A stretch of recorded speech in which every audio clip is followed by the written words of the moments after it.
Lack of housing in the Wood River Valley is one of the biggest challenges they are facing, but now they have purchased a tiny home in an effort to help. KMTV's Elizabeth Hadley tells us more about how this tiny home came to be.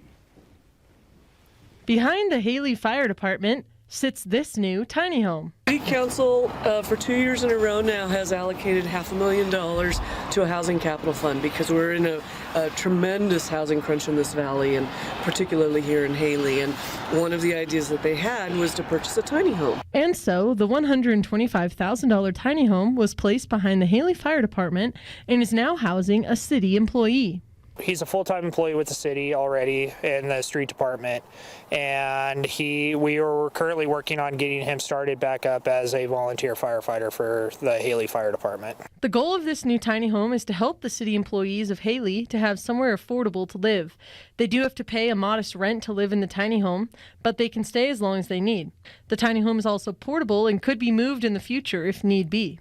And with the housing crisis and the influx of how everything's costing tons of money, this is to make sure we can retain employees and give them that option that they can stay here in the Wood River Valley. Tiny homes are growing in popularity, and the City Council thought it was a step in the right direction regarding the housing crisis.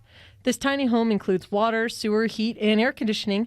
Another goal of having the tiny home on the fire department lot is to attract more volunteers to the department. If we are offering a housing option to be a volunteer, I think it's going to be a huge benefit to the department, the city, and even our county to being able to give our volunteers a place to live, even if they have a full-time job elsewhere. And this is just the beginning for Hailey, as they know this problem won't just go away.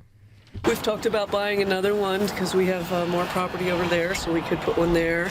And there are lots of different housing ideas going on right now in the valley, so this is just one of them. Reporting in Hailey, Elizabeth Hadley, KMVT News.